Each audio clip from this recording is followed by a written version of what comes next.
The galaxy had seen many wars. It had seen cruel kings, giant empires, and planets vanish in flames. But it had never seen anything like humans. At first, the aliens thought Earth was just another young world. A planet with dreams too big for its small size. A people who would join the Galactic Council like everyone else, pay taxes, follow laws, and keep quiet. But humans did not join. When the Council sent invitations, Earth stayed silent. When they sent orders, Earth ignored them. And when they sent warnings, Earth laughed and built bigger ships. The galaxy could not believe it. The Council controlled 1,000 star systems. Its fleets were bigger than anything Earth could imagine, or so they thought. No planet had ever refused the Council before. Not once in centuries. But the humans were different. In the Grand Council chamber on the shining planet of Valoria, leaders of many species gathered. The chamber was a ring of glass towers under a sky filled with moons. Inside, ambassadors with scales, fur, metal skin, and wings argued loudly. "The humans have crossed the line," hissed a lizard-like general from the Drac Empire. His yellow eyes glowed with anger. "They attacked the pirate fleet without our permission. They destroyed it completely. They are not part of the Council," said a thin, pale diplomat with long silver fingers. "They do not respect our rules." "They will respect them," growled the insect queen of the Zorith Dominion, her many eyes flashing red. "Or we will make them." The room went silent when the Supreme Chancellor of the Council stood. He was old, his face lined like cracked stone, his eyes cold as deep space. His voice was low but carried through the entire hall. "We have sent warnings," he said. "The humans ignore us. If they will not bow, they will break." Far away on the blue and white planet called Earth, the human leaders watched these threats on giant screens deep inside underground bases. They saw alien fleets moving closer to human borders. They read the angry messages sent from the Council. But the humans did not panic. In secret shipyards hidden under oceans and inside hollowed-out moons, machines worked day and night. Massive warships were being built, ships no alien had ever seen before. And still, Earth sent no reply. No apology. No surrender. Nothing. The Council grew restless. On the 12th day, another message was sent to Earth. This time it was spoken by the Supreme Chancellor himself. His giant face appeared on every human screen, his voice deep and sharp. "People of Earth," he said, "the galaxy has laws. You have broken them. You will pay tribute to the Council. You will dismantle your weapons. And you will kneel before the Order of the Stars. Refuse, and we will come." His image vanished. The humans looked at each other. Then they switched off the screens. Still no answer. Across the galaxy, fleets of alien warships began to gather. Hundreds of them. Thousands. The Council prepared the largest army in its history. But in the Council chambers, not everyone was so confident. One ambassador, a tall, thin creature with glowing blue eyes, spoke softly. "We have studied humans for many years," he said. "They fight like no other species. Even when they lose, they win. Something about them does not make sense." "They are only one planet," snapped the insect queen. "One small world. We have crushed entire empires larger than them." The blue-eyed ambassador shook his head. "Yes, but those empires followed rules. Humans do not." His words sent a chill through the hall. That night, far from any alien eyes, a single human warship left Earth. Carried no flags, no messages, no warnings. It moved silently through space, crossing borders it was told never to cross. Alien outposts watched it carefully. "Will it stop?" one commander asked nervously as the human ship approached a checkpoint. It did not. The aliens sent signals. "Turn back. Identify yourself. State your purpose." The human ship said nothing. Then it jumped to faster-than-light speed and vanished into deep space. Alien commanders stared at empty screens, fear crawling into their voices. "Where is it going?" someone whispered. No one knew. Back in the council chamber, arguments turned to shouts. "They mock us," roared the lizard general. "They break our laws and spit on our power. Then attack them," said the insect queen coldly. Burn their planet. Make an example of them.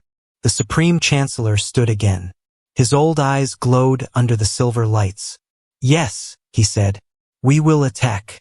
And when we are done, no one will ever defy the Council again. But far away on Earth, the humans were already preparing. They had been waiting for this day. And soon, the galaxy would learn the truth. Humans never followed rules. Humans made them. The galaxy had run out of patience. For weeks, alien fleets had circled the borders of human space like wolves around a campfire. Their engines burned bright in the darkness. Their weapons glowed red and hungry. Inside every ship, soldiers waited for the order to attack.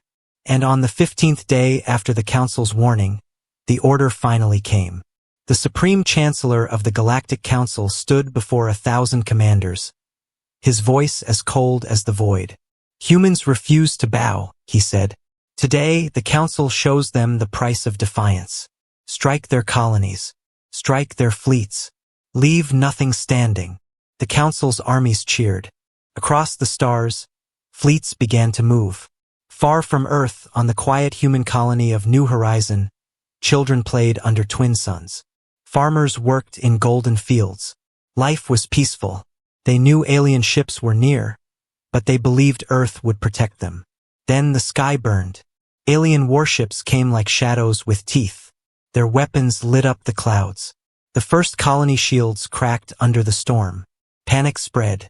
Families ran for shelters as explosions shook the ground. The alien commanders sent one final message to the planet below. This is what happens to those who defy the Council. And then the attack began. On Earth, human leaders watched the invasion through cold, hard eyes. Screens in secret bunkers showed cities burning on New Horizon. Alien fleets moved with precision, crushing defense satellites, hunting every human ship. The world held its breath. Would Earth surrender now? Would the humans finally obey? But inside the war command center deep under the Rocky Mountains, no one spoke of surrender. Instead, a single order was given. It was just 2 words. Begin protocol. Above New Horizon, the alien fleet prepared to fire again when the first human warship arrived. It was small, too small to face an entire armada. The alien commanders laughed when they saw it. One ship? That is all they send? Sneered the lizard-like admiral of the Drac Empire. The human ship sent no reply. Instead, it moved toward the alien fleet at terrifying speed. Missiles flew. The human ship twisted like it knew the future, dodging every shot. Its weapons lit up the sky with white fire. Alien cruisers exploded one after another. What is this? Shouted the alien admiral. How can one ship? Before he could finish, the human ship cut straight through the flagship shields and destroyed it in a single strike. The alien fleet fell into chaos. From Earth to the farthest colonies, the galaxy watched in shock as the battle streamed across every channel. The Council had sent hundreds of ships. One human ship destroyed 10, then 20, then 50. It moved like nothing the galaxy had seen before, faster than light, stronger than steel, smarter than any alien weapon. Impossible? Whispered the insect queen in the council hall as she watched her fleets die. But it was not impossible. The humans had been building in secret for decades. Their ships were smaller, yes, but they were faster. Their weapons hit harder. And they carried technology no alien empire could understand. On the ground of New Horizon, as alien soldiers retreated in panic, colonists stared at the sky. The one human ship hovered above the burning city, its black armor shining in the firelight. It sent a single message across all frequencies. A man's voice, calm and steady, spoke only 6 words. Earth does not kneel to tyrants. Back in the council hall, fear began to spread. They have more of these ships, said the ambassador with glowing blue eyes. They cannot have many, argued the lizard general, though his voice trembled. We outnumber them 1,000 to 1. The blue-eyed ambassador turned slowly toward him. Numbers do not win wars, he said. Strategy does. And humans, they fight wars like no one else. That night, as alien fleets retreated from New Horizon, The galaxy saw something it had not seen in centuries. The Council had attacked. The Council had failed. A single human warship had defeated the largest fleet in the quadrant. But Earth was silent. It sent no threats, no demands, no promises of peace. And that silence was worse than any words. Because the galaxy began to realize something terrifying. The humans had only shown them a glimpse of their power. The real war had not even started yet. The galaxy was silent. News of New Horizon had spread like wildfire. Entire empires froze in disbelief when they heard the reports. A single human warship had destroyed a fleet meant to crush a planet. How? No one knew. The Council had gathered again in their shining hall of glass and silver. Angry voices filled the air. They had no right, shouted the lizard general of the Drac Empire, his tail slamming the floor. One ship destroyed my entire armada. It was not an ordinary ship, said the blue-eyed ambassador calmly. It was something else. Something we have never seen before. The insect queen hissed, her voice sharp. Then where did they get it? They are only one planet. But deep down, none of them wanted to say what they all feared. What if Earth had more? Far from the Council's chambers, inside the hidden base under the Rocky Mountains, human leaders sat around a black table. The room was quiet except for the low hum of holographic screens showing the retreat of alien fleets. General Harris, his uniform dark as the room itself, leaned forward. His face was calm, but his eyes burned with cold fire. The Council is scared now, he said. Good. Let them wonder what else we have. Another commander spoke. They will come back with more ships, more weapons. The Council will never stop until we kneel. Harris allowed himself a small, hard smile. Then, he said softly, it's time to show them why humanity never kneels. On the far side of the moon, deep inside a crater so big it could hide a city, the humans had been building something for years. Not one alien spy had ever returned from this place. The few who had tried to get close simply vanished. Now, giant metal doors opened slowly, shaking the ground like a sleeping monster waking after 1,000 years. And out of the darkness, the first of the Nightfall-class dreadnoughts rose. It was massive, so big it cast a shadow over the entire crater. Its black armor swallowed the sunlight.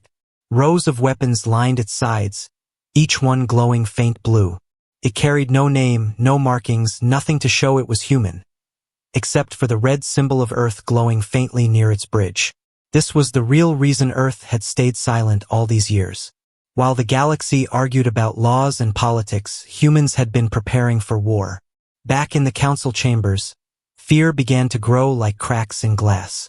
They cannot build ships like this without help, the insect queen snapped. Some empire gave them this technology. No, said the blue-eyed ambassador softly. I have studied humans for decades. They build their own. They learn faster than any species I have seen. Every time you fight them, they return stronger. It is like war makes them smarter. The lizard general growled. Then we must attack now before they build more. But the ambassador shook his head slowly. It is already too late, he said. On Earth, the Nightfall dreadnought rose from the moon's shadow into the blackness of space. Smaller ships followed it, dozens of them. Sleek, sharp, and armed with weapons no alien had ever seen before. Each ship carried experimental technology. Rail cannons that could fire at near-light speed, shields that could drink enemy fire like water, and engines faster than anything in the galaxy. And in the deepest part of the dreadnought, a weapon slept. A weapon so powerful even human scientists spoke of it in whispers. It had no name yet. Only a code. Project Eclipse. On the colony of New Horizon, survivors looked up as human ships landed. Soldiers in black armor stepped out, their faces hidden behind helmets with glowing blue visors. They were not like ordinary soldiers. They moved with perfect precision, silent, like shadows come to life. One child asked softly, "Are we safe now?" The soldier knelt, his voice calm through the helmet speaker. "Yes," he said, "but the war is just beginning." The galaxy watched as more human ships appeared along the borders. One here, 3 there, sometimes vanishing before alien fleets could even react. It was like fighting ghosts. Every battle the Council started ended the same way, human victory. But Earth never sent demands, never claimed territory, never explained its technology. And that silence was terrifying, because the aliens realized something no one wanted to say aloud. Humans were not just defending themselves. They were waiting, planning, preparing for something far bigger than the Council could imagine. In the Council Hall, the Supreme Chancellor finally spoke after hours of silence. "Find out what they are building," he ordered. His voice shook slightly. "Find out, before it is too late." But deep in his heart he already knew. It might already be too late, because humanity had just revealed a fraction of its power. And the galaxy had no idea what was coming next. The Galactic Council had ruled the stars for centuries. Empires rose and fell under its laws. Worlds paid tribute. Species obeyed. Every rebellion had been crushed before it even began. But now, everything was changing. Because of the humans. For the first time in living memory, the Council was afraid. The Great Council Hall on Valoria shone like a crown under the twin suns. Its towers of glass and silver reached high into the clouds, as if trying to touch the stars themselves. Inside, the leaders of 1,000 worlds sat in a ring of power. Alien voices echoed off the crystal walls. Angry, worried, trembling. The lizard general of the Drac Empire slammed his claws on the table. "Enough waiting," he growled, his eyes flashing yellow. "Every day the humans grow stronger. Their ships appear, destroy, then vanish like ghosts. We must strike with everything we have before it is too late." The insect queen clicked her mandibles, her many eyes shining red. "We did strike," she hissed. "And they destroyed our fleets. One planet should not have this power." A tall, thin diplomat with silver skin raised a trembling hand. "It is not only power," he said softly. "It is control. Humans fight on their terms, not ours. We move armies. We make plans. And they stay silent. They never explain. That silence frightens me more than their weapons." The Supreme Chancellor sat at the center, his face as still as stone. He had seen wars, rebellions, assassins, and traitors. But even he felt something cold crawl into his chest when the reports arrived. The humans had more ships, more weapons, more secrets, and they were winning. "Have we learned anything about this Project Eclipse?" the Chancellor asked slowly. A small, nervous alien with 6 arms stepped forward. He was the Council's best spy master. His voice shook. "Nothing, Supreme One. Every agent we send into human space disappears. No messages, no bodies, nothing." The Chancellor's hand tightened on the arm of his chair. Spies had always been the Council's eyes and ears. For centuries, no secret had stayed hidden. Until now, on the far side of the hall, the blue-eyed ambassador from the neutral worlds finally spoke. He was calm, his voice like wind through empty streets. "You do not understand humans," he said softly. "You think they fight for territory, for power, for control. But humans fight for something else." The lizard general snarled. "Then tell us, Ambassador, what do they fight for?" The ambassador looked slowly around the chamber.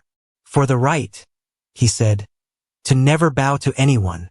Silence fell like a heavy stone. Outside the council hall, fear began spreading through the streets of Valoria. Ordinary citizens watched the war broadcasts with wide, fearful eyes. Shops closed early. Ships left the planet in secret. The council had promised safety for centuries. Now even the smallest colonies whispered about human ships appearing like shadows, destroying fleets, then vanishing before anyone could stop them. People began to wonder, if the council could not protect them, who could? Back on Earth, the humans said nothing.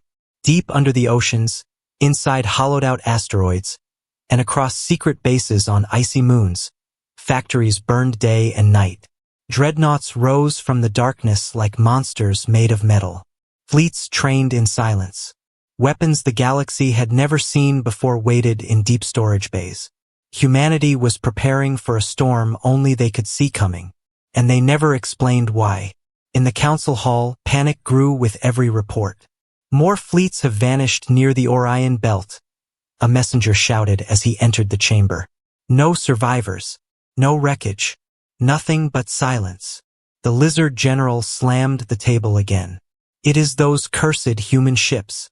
They strike like lightning and disappear before we can fight back. The insect queen turned toward the chancellor, her voice sharp. We need the full strength of the council. Every fleet. Every weapon. Crush them now before they spread further. The chancellor did not answer, because for the first time in his long life he was unsure. The blue-eyed ambassador stood once more. Supreme Chancellor, he said slowly, you think you are fighting a planet. You are wrong. You are fighting an idea. The humans do not want your throne. They want freedom. And the more you push them, the harder they will fight. The chancellor's old eyes burned. Then what do you suggest, ambassador? That we surrender to one small world. The ambassador shook his head. No, he said softly. I suggest you prepare for a war the galaxy has never seen before, because the humans already have. That night, the council's towers glowed under the moons of Valoria. But inside, there was no peace. Generals planned invasions. Spies searched for secrets. Leaders argued until their voices turned hoarse. And far away on the dark side of the moon, the humans prepared silently. Because soon, very soon, the galaxy would learn what fear truly was. The galaxy was holding its breath. The council had gathered every fleet, every weapon, every commander they could find. The largest armada in history now floated near the borders of human space. Tens of thousands of ships, their lights burning like stars in the darkness. Alien generals promised victory. Alien rulers promised the end of Earth's defiance. And yet, something felt wrong. Because the humans were silent. No answers. No demands. No threats. Just silence. In the council hall on Valoria, the leaders argued again. We must strike now, the lizard general roared, his claws scraping the table. One final blow will crush them forever.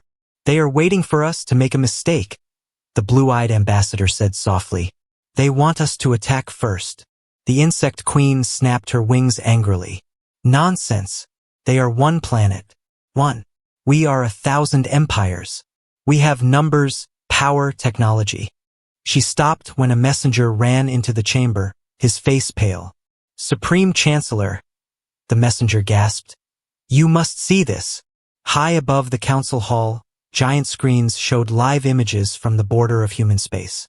The armada was ready, surrounding the tiny human colonies like wolves around a campfire. Then, the humans spoke. For the first time since the war began, a human voice echoed across the galaxy. It was calm, cold. We warned you, the voice said. Leave our worlds now, or face what comes next. The alien generals laughed. The insect queen hissed with delight. They threaten us? She said. Good. Now we have an excuse to finish them. But the blue-eyed ambassador did not laugh. He watched the screens closely, his face unreadable. The armada moved forward. Alien ships fired on human colonies. Explosions lit up the dark skies. And then, it began. From the shadows of deep space, human ships appeared. Not one, not 10, hundreds. But these were not like any ships the galaxy had seen before. They were black as night, their armor glowing faint blue. They moved in perfect silence, no signals, no warnings, just speed and precision. The first wave of alien cruisers vanished in seconds. Missiles so fast they looked like falling stars tore through enemy shields. Beams of white energy split battleships in half. The armada that had been so confident only moments ago now burned across the void. On Valoria, the council watched in horror. Alien generals shouted orders through the screens. Fleets scattered in chaos. Thousands of ships tried to retreat, but the human vessels were everywhere, cutting them down one by one. It was not a battle. It was a message. In the command center deep under Earth's mountains, General Harris stood calmly as reports came in. 72% of enemy fleets destroyed, an officer said. Push them back, Harris ordered. His voice was steady, almost quiet. But leave survivors. Let them run home. Let them tell the council what they saw. On the borders of human space, the alien armada was broken. Ships fled in every direction. Commanders begged for reinforcements that would never come. The largest fleet in the galaxy's history was now a field of fire and wreckage. And still, the human voice spoke calmly over every channel. Leave our worlds, or there will be nothing left to leave. In the council hall, the leaders were silent now. The lizard general who had demanded war stared at the screens, his claws trembling. The insect queen made no sound. For the first time, even she was afraid. The supreme chancellor leaned forward slowly. How many ships do they have? He whispered. No one answered, because no one knew. The blue-eyed ambassador finally spoke, his voice low and steady. This, he said, pointing to the burning fleets on the screen, is only the beginning. The humans wanted us to attack. They wanted us to gather our fleets in one place. And we did exactly what they wanted. The chancellor's face turned pale. Why? He asked. The ambassador looked at him with cold, empty eyes. Because, he said softly, they were waiting to show the galaxy that the old order is finished. Today is not about defense. Today is the turning point. Far away, above the ruins of the alien armada, the largest human ship slowly emerged from the darkness. It was bigger than anything the galaxy had ever seen. The shadow swallowed the stars. One word appeared on every screen, burned into alien minds like fire. Nightfall. And the galaxy finally understood. This war had only just begun. The galaxy was shaking. News of the great armada's defeat spread faster than light. Entire empires listened in silence as survivors told the same story. The humans were unstoppable. But the Galactic Council was not ready to surrender. Not yet. The largest invasion in history was about to begin. On Valoria, the council hall glowed under the twin suns, but inside its crystal walls, the leaders argued like frightened children. We lost fleets because we underestimated them, the lizard general shouted, his tail slamming against the floor. Now we bring everything. Every ship, every soldier, every weapon. We burn Earth to ash. The insect queen's eyes glowed red. Yes, she hissed. If we do not crush them now, the entire galaxy will see us as weak. But the blue-eyed ambassador shook his head slowly.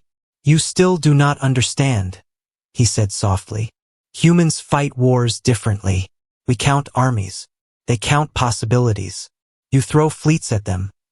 They are already planning 3 moves ahead. The Supreme Chancellor rose slowly from his seat. His voice carried through the hall like thunder. Enough. The humans will fall. Assemble the Grand Armada. Every empire. Every fleet. Every weapon we have. We finish this war now. And so they came. From every corner of the galaxy, warships gathered like storm clouds. Planet-killer cannons. Dreadnoughts the size of moons. Fleets so big they turned night into day. It was the greatest military force in history. And its target was one small blue planet. Earth. In the command center under the Rocky Mountains, General Harris stood in silence, watching the enemy approach on giant screens. His officers waited for orders, their faces tense. They are bringing everything, one of them said softly. More ships than we have ever seen. Harris nodded slowly. Good, he said. Then we won't have to chase them later. The Grand Armada reached the edge of Earth's system. Tens of thousands of ships filled the void. Their engines burned red and gold. Their weapons glowed like suns. Alien commanders sent one final message to Earth. This is your last chance, the voice said coldly. Surrender or be erased. Earth sent no reply. The alien fleets moved closer. And then the stars changed. At first, the aliens thought it was just darkness falling across space. But it was not darkness. It was ships. Human ships. Hundreds, no, thousands of them. They came out of hidden stations near Jupiter, from secret bases under Saturn's rings, from deep space tunnels no alien had ever seen before. The giant Nightfall dreadnoughts led the way, each one bigger than entire alien cities. And behind them, Something even larger moved slowly through the void. It was shaped like a spear, black and silent, with strange energy glowing along its sides. The alien fleets scanned it desperately. No name, no signals.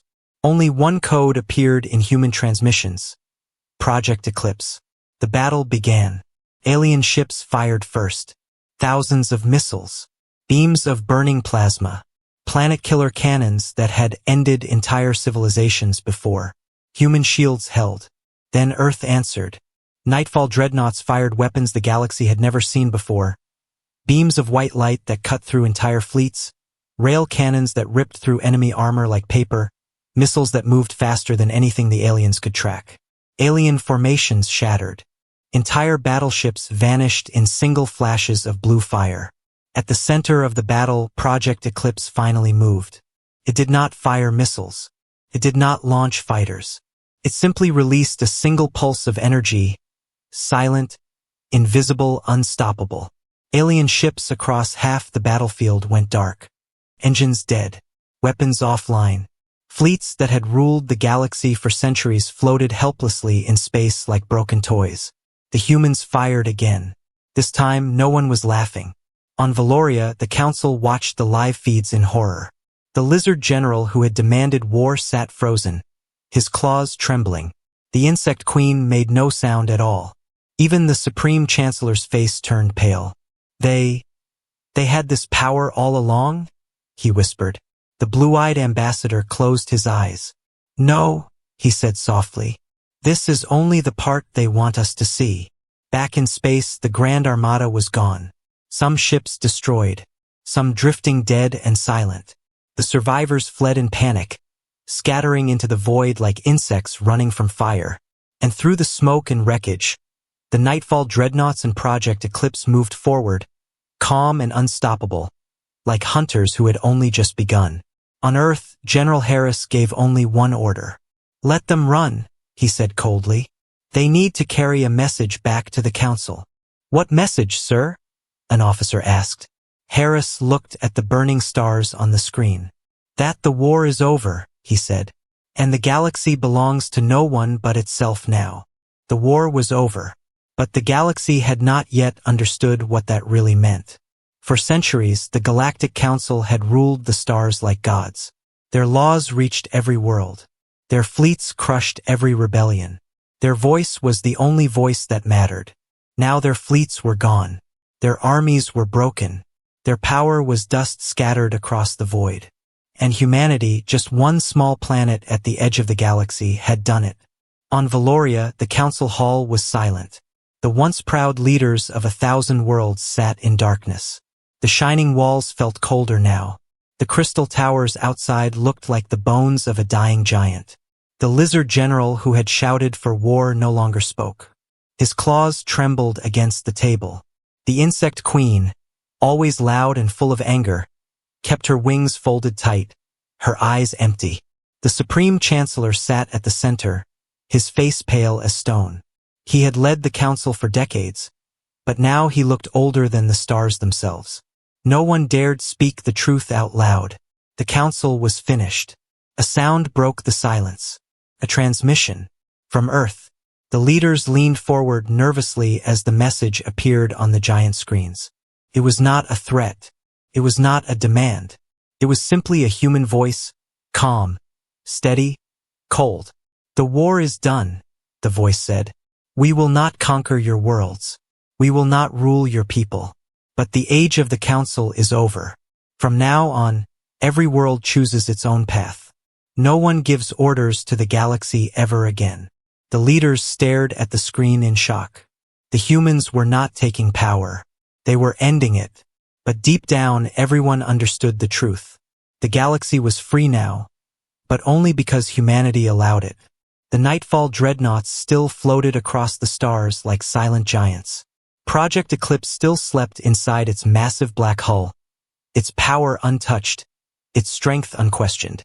The humans had shown mercy, but they had also shown what would happen if anyone threatened them again. On Earth, General Harris stood in the command center, watching reports from across the galaxy. Old colonies that had once bowed to the council were celebrating in the streets. Flags were torn down. Statues of the Supreme Chancellor were broken and burned. Everywhere, the Council's power was collapsing like sand castles under a storm. But Harris gave no speeches, no celebrations. He simply turned to his officers and said, "We're done here. Bring the fleets home." Because humanity had not fought for glory. They had fought for freedom. In the ruins of the council hall, the blue-eyed ambassador looked out over the city of Valoria. For years, he had warned them. He had told them the humans were different. And now the galaxy would never be the same. "They did not want our throne," he said softly to no one in particular. "They only wanted to break it." He looked up at the stars where the nightfall ships still watched from orbit like silent guardians. And they did. Across the galaxy, power shifted overnight. Worlds that had once paid tribute to the Council now governed themselves. Old empires fell. New alliances rose. Trade routes opened without permission. Laws were rewritten by the worlds themselves, not by some distant rulers on Valoria. For the first time in centuries, the galaxy was free. And everyone knew why. Because humans had refused to kneel. But the humans themselves returned to silence. Their fleets withdrew from alien space. The Nightfall dreadnoughts vanished back into secret bases under moons and oceans. Project Eclipse disappeared completely. No one knew where it went. It was as if humanity had simply stepped back into the shadows, watching, waiting. And that frightened the galaxy even more. One night, in a quiet chamber on Valoria, the Supreme Chancellor, now a broken man, asked the blue-eyed ambassador a single question. "Will they come again?" The ambassador looked at the stars. "They will not come for power," he said softly. "But if anyone tries to build another council, another empire, if anyone tries to chain the galaxy again, then yes." He paused, his voice almost a whisper. "They will come." And so the galaxy learned the final truth. Humans did not follow rules. Humans made them. And from that day forward, no one, not kings, not chancellors, not empires, ever forgot the war that ended the old order. Because somewhere out there, in the dark between stars, Earth watched in silence.